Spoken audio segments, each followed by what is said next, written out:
Anda menyaksikan Kompas Bisnis bersama saya Asri Gunawan.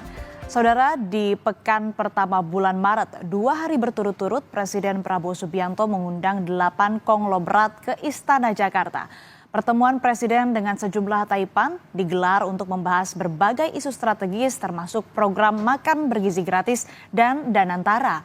8 konglomerat yang diterima Presiden Prabowo adalah Antoni Salim dari Salim Group, Sugianto Kusuma alias Aguan dari Agung Sedayu Group, Prajogo Pangestu dari PT Barito Pacific Tbk, Garibaldi Thohir alias Boy Thohir dari Alamtri Resources atau Adaro, Frankie Wijaya dari Sinarbas Group, Dato Sri Tahir dari Maya Pada Group, James Riyadi dari Lipo Group, serta Tobi Winata dari Arta Graha Group. Saat membuka pertemuan pada Jumat 7 Maret 2025 secara terbuka, Presiden Prabowo menekankan tujuan pembentukan Badan Pengelola Investasi Danantara ke sejumlah taipan.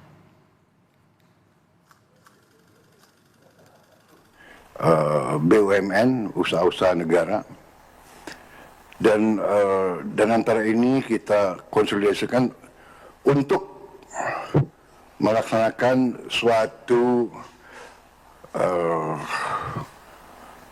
perbaikan, suatu peningkatan dalam kinerja. Demikian saya mengundang tokoh-tokoh ekonomi Indonesia yang di bidang swasta yang sudah punya pengalaman sendiri puluhan tahun dalam manajemen, dalam investasi, dalam pengelolaan untuk bersama-sama dengan pemerintah sehingga nanti pelaksanaan daripada Danantara ini akan dilakukan dengan cermat dan dengan teliti. Sebelum pertemuan yang digelar secara terbuka, Kamis 6 Maret 2025, Presiden Prabowo juga menggelar pertemuan tertutup dengan 8 konglomerat. Pertemuan ini digelar di Istana Kepresidenan Jakarta. Pengusaha bilang mendukung program Presiden, termasuk menyelamatkan bursa saham yang terpuruk.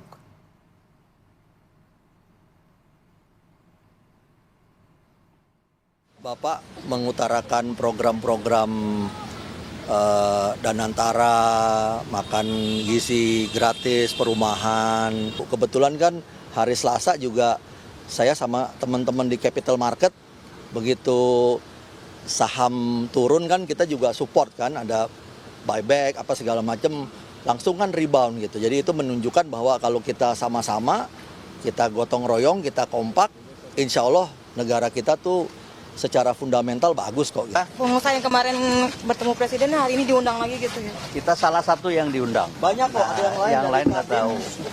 Pak Arsyad, Pak Anin, Pak Khairul Tanjung, semua. Oke. Banyak. Pak, pertemuan. Undangan. Iya, undangan apa Pak? Apa itu Pak? Belum tahu. Oke. Ada tamu negara juga Pak? Ya. Ini spesifiknya ke program prioritas pemerintah juga Pak Aguan? Betul. Ada salah satunya soal PSN atau Bukan. MBG atau Banyak. Danantara Pak? Banyak dibahas. Tapi dua itu termasuk yang investasi ya Pak? Oke, thank you ya Pak. Setelah 2 hari berturut-turut Presiden mengundang 8 taipan ke Istana, Jumat 8 Maret 2025, indeks harga saham gabungan atau IHSG ditutup menguat. Mengutip RTI Business, indeks harga saham gabungan ditutup naik tipis 0,27% ke level 6.636. Bursa saham menguat meskipun investor asing terus melakukan aksi jual.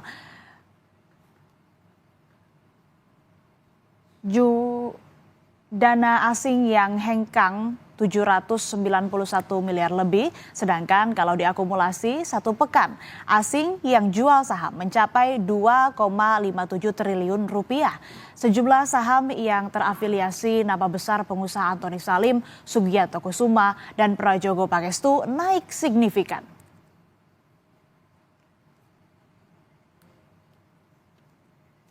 Saudara, market bergerak positif setelah Presiden Prabowo Subianto memanggil 8 konglomerat ke istana. Apakah bergairahnya pasar domestik memang dipengaruhi pertemuan Presiden dengan sejumlah taipan atau ada faktor dan sentimen lainnya? Sudah bergabung analis belanja Investidata Globalindo, Yanuar Rizky. Pak Yanuar, selamat pagi, apa kabar? Baik, selamat pagi Mbak.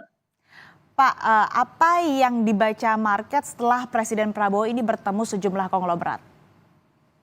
Ya, pertama kalau kita bicara market secara keseluruhan gitu ya, memang Maret ini hampir semua market itu mengalami koreksi gitu ya, karena memang biasa terjadi seperti ini.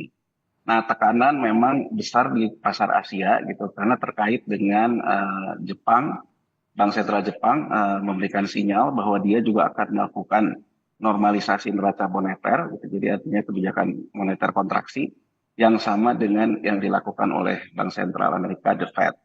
Jadi dari 4 major central bank sebetulnya di Februari itu memberikan sinyal policy kontraksi, hanya satu yang sifatnya ekspansi, yaitu Bank Sentral China, Public Bank of China. Itu kenapa di MSCI yang menjadi sentimen pertama kali turun di akhir Februari, dia memberikan grade-nya pemulihan ke China. Karena di China, walaupun dia kebijakan ekspansi, tapi dikhususkan untuk uang beredar di Cina, jadi tidak keluar gitu. Karena Cina sedang berusaha untuk mencegah krisis propertinya tidak menjadi crash seperti di Amerika Serikat tahun 2008. Nah, jadi dalam posisi seperti itu sebetulnya posisinya uang beredar di pasar keuangan itu menurun, bahkan cenderung berkurang. Itu mengakibatkan pasar di Asia koreksi banyak. Nah, masalahnya koreksi terdalam memang terjadi di bursa kita, termasuk juga rupiah kita. Nah, itu yang kemudian orang kaitkan dengan sentimen tentang Danantara. Jadi saya ingin mengatakan gini, bahwa tanpa isu Danantara pun market akan melemah. Nah, masalahnya artinya Danantara yang diharapkan memberi sentimen positif yang membalance sentimen market yang sedang negatif secara keseluruhan, itu tidak cukup berhasil. Bahkan membuat indeks menurun lebih tajam. Jadi itu sih, dan karena memang kalau dilihat dari outlook-nya dari banyak lembaga-lembaga riset dan rating, yang dilihat kan sebetulnya fiskal cliff yang terjadi di APBN kita, gitu ya. Kemudian daya beli kita yang menurun, sehingga semua memforecast bahwa kita punya masalah dari sisi dari sisi uang beredar yang terkait dengan konsumsi rumah tangga dan juga belanja pemerintah gitu.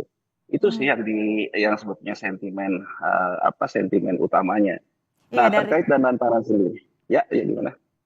Ya, dari pertemuan antara Presiden Prabowo Subianto dengan 8 konglomerat ini menarik untuk kita bincangkan begitu bagaimana kemudian impact-nya ke iklim investasi. Tapi sebelum ke sana kita akan jeda terlebih dahulu. Pak Yanuar, tetaplah di Kompas Bisnis.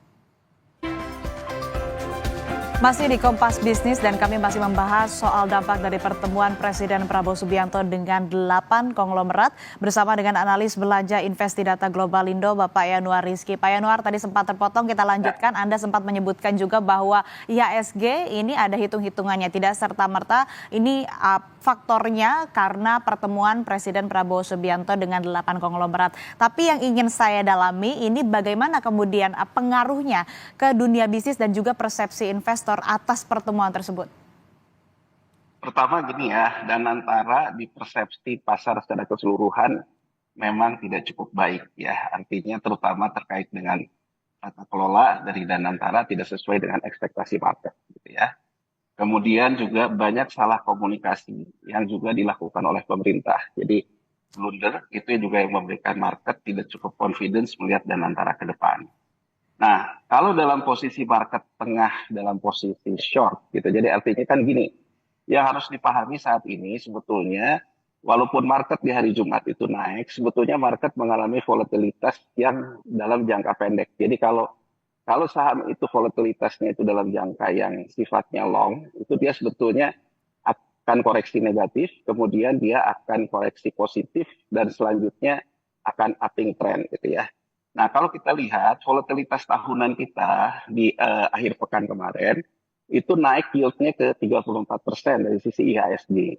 Artinya dari sisi itu bahwa pengelola dana portofolio besar, terutama hedge fund, terutama asing, itu memang melihat bahwa posisi portofolio di pasar keuangan kita adalah posisi yang lebih ke arah mencari gain yang lebih tinggi. Jadi kalau dilihat faktor spekulasinya yang besar. Nah, dalam faktor spekulasi yang besar ini, isu danantara yang tidak cukup clear di pasar, itu bisa menambah tekanan terhadap pasar yang besar. Nah, pertemuan ini termasuk juga yang dilakukan oleh OJK dan Bursa Efek Indonesia dengan mengundang beberapa pengusaha yang diundang ini, maksudnya membalance posisi short yang dilakukan oleh asing, di mana akumulatif buy-nya dilakukan oleh buyback gitu. Itu mencoba melakukan sebuah balancing agar penurunannya tidak terlalu jauh, karena agar impact-nya terhadap rupiah tidak terlalu dalam. Jadi sebetulnya kalau lihat dari kacamata kepentingan pemerintah secara makro, pemerintah tidak menghendaki volatilitas IHSG ataupun saham yang terlalu dalam ini mengakibatkan penurunan equilibrium baru rupiah yang sudah lemah tambah dalam pelemahannya. Jadi itu sebetulnya upaya yang dilakukan pemerintah, upaya yang dilakukan oleh otoritas bursa. Mereka melakukan buyback agar square-nya itu bisa ada posisi yang tidak terlalu dalam. Itu ya. Jadi kalau tapi terkait dengan isu danantaranya sendiri sih belum terlalu clear ya. Karena terutama begini ya, kalau kita mau kaitkan juga dengan di market itu kan banyak ya. Jadi saya kan pakai teori tentang uang dulu lah ya. Teori uang itu menurut Keynes kan ada 3. 1 buat transaksi, 2 buat berjaga-jaga, 3 buat spekulasi. Nah, kalau dalam posisi kepercayaan yang tinggi, investment, tentu yang fungsi pertama yaitu transaksi. Nah, kemudian kalau orang sudah transaksi, beli saham, beli surat utang negara, beli obligasi korporasi, dia menganggap bahwa itu bisa menjadi instrumen untuk menjaga kekayaannya ataupun seperti tabungan, maka dia dalam posisi berjaga-jaga. Jadi tidak akan volatilitas tidak akan meningkat. Nah, yang repot itu kan kalau dia memposisikannya dalam posisi spekulasi. Nah, jadi kalau dilihat dari kacamata itu ada berbagai macam tipe investor. Ada investor yang dalam posisi long, jadi artinya mengambil transaksi kemudian berjaga-jaga. Ada investor yang memang berposisi trading gitu. Nah, sekarang mana yang lebih besar? Nah, persoalan utamanya market itu kan selalu dikaitkan sama 2 hal. Siapa yang pegang pegang uang beredar dan juga saham beredar yang paling besar, ya kata orang di market bandar deh.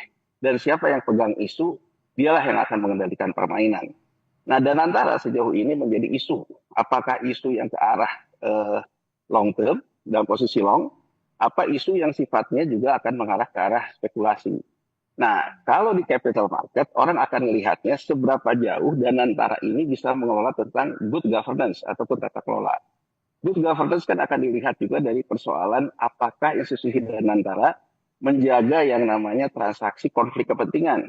Nah, transaksi konflik kepentingan dilihatnya dari mana? Jadi, market juga bisa melihat bahwa pengusaha-pengusaha yang diundang, kemudian ada Ray Dalio dari hedge fund yang diundang, market bisa melihat bahwa pengusaha yang diundang itu adalah orang-orang yang memiliki informasi orang dalam terkait dengan transaksi pemerintah. Jadi market bisa melihat ada posisi tidak simetrik di market. Itu juga bisa menimbulkan tidak trust juga di market. Jadi orang akan melihat apakah ini dan antara menjadi semacam persekongkolan dalam tanda petik persekongkolan baru antara pemerintah dengan pengusaha-pengusaha yang diundang maupun hedge fund dalam ini Ray Dalio. Ya mungkin Ray Dalio bisa mengatakan bahwa dia tidak datang untuk uang, tapi gimana pun market bisa melihat bahwa Ray Dalio, walaupun sekarang belum diumumkan apa posisinya di danantara, tapi Ray Dalio bisa dipandang oleh market bahwa dia orang yang memiliki informasi orang dalam, termasuk juga influence ke dalam, dan juga mungkin market akan mencari tahu, karena Ray Dalio kan pengelola hedge fund. Kalau pengelola hedge fund kan mengelola duit-duit orang kaya. Gitu. Market juga bisa curiga bahwa Ray Dalio mengelola uang-uang yang diundang itu. Gitu. Jadi kacamata itu juga dilihat, kemudian juga dalam perspektif pemberantasan korupsi kita, ada beberapa kasus terkait dengan yang diundang. Misalnya terkait PANI, PIK 2 gitu. Pada akhirnya kemarin kan datang juga gitu ya. Kemudian terkait isu yang ramai di media sosial terkait dengan Pertamina. Kemarin kan datang juga gitu ya. Kemudian ada juga sebelum itu Barreskrim mengatakan bahwa dia akan melakukan pemantauan terhadap harga saham. Nah, semua ini kan dilihat market seolah-olah orang-orang ini ditekan dulu, kemudian akhirnya ada semacam transaksi yang tertutup dengan pemerintah untuk membeli obligasi Danantara misalnya. Karena yang harus dipahami oleh market, yang harus dipahami oleh pemerintah saat ini, market melihat Indonesia memulai yang namanya sovereign wealth fund, unfund, nggak ada duitnya gitu. Di mana-mana di negara lain, orang memulai sovereign wealth fund biasanya ketika mereka mendapatkan surplus harga minyak, ketika misalnya Temasek badan usahanya mendapatkan laba yang besar. Nah kita ini kan kalau dilihat laba BUMN kita dari Pertamina dan PLN itu terkait subsidi. Yang labanya ada uangnya hanya perbankan, makanya terjadi kekhawatiran ada perbankan. Yang paling organik itu kan hanya perbankan dan sebagainya. Jadi market melihat ya memang ada ketidakpastian fundingnya dari mana gitu. Oke, tapi kalau kita kembali bahas soal saham, nyatanya bursa hijau meski dana asing ini hengkang. Ini artinya market gembira atau investor retail ini justru harus waspada karena gembiranya semu? Ya, ini terkait dengan intervensi menurut saya. Jadi artinya karena ada buyback, ada segala macam. Nah, pertarungannya kan seberapa kuat juga yang lokal ini melawan yang hedge fund yang besar gitu. Ini kan soal sentimen gitu. Jadi kalau untuk investor retail menurut saya begini ya. Kita harus menyadari bahwa kita dalam bulan Maret ini akan menghadapi volatility yang besar. Jadi kalau Anda bukan DNA-nya bukan trader, lebih baik Anda hold dulu ataupun ya keluar dulu deh gitu. Tapi kalau DNA Anda trader, seperti saya bilang tadi gitu, volatilitas annualnya itu udah 34%. Jadi kalau Anda juga mainnya jago gitu ya, bisa punya posisi yang tepat ya Anda bisa 10%-nya aja bisa untung dalam bulan ini 3,4% kan. Jadi artinya kan optimumnya di 34, kalau Anda misalnya 10% aja bisa 3,4%. Tapi syaratnya ya Anda harus siap dengan high risk high return gitu. Nah jadi kalau DNA-nya bukan trader ya sebaiknya keluar dulu karena memang persoalannya tidak mudah. Bahkan menurut saya kita juga akan menghadapi ketidakpastian ini secara makro globalnya sampai Juli gitu. Di samping soal tarif Trump, yang orang tidak pernah bahas adalah sinyal bahwa Jepang kemungkinan di bulan Juli akan melakukan normalisasi secara lebih masif gitu. Karena pengaruh Jepang juga besar terhadap pasar surat utang negara kita gitu. Baik Pak, artinya pertemuan antara Presiden Prabowo Subianto dengan 8 konglomerat 2 hari berturut-turut di Istana juga ini ada impactnya begitu ya. Dan tentunya market itu sebetulnya perlu diyakinkan dengan bukti yang konkret dan tentunya pertemuan ini dan upaya yang dilakukan oleh Presiden Prabowo Subianto tentunya untuk melancarkan program-program strategis dan proyek-proyek strategis untuk memajukan tentunya kepentingan negara kita. Terima kasih insight-nya. Pak Yanuar Rizky, analis belanja investi data Globalindo telah bergabung bersama kami di Kompas Bisnis. Sehat selalu.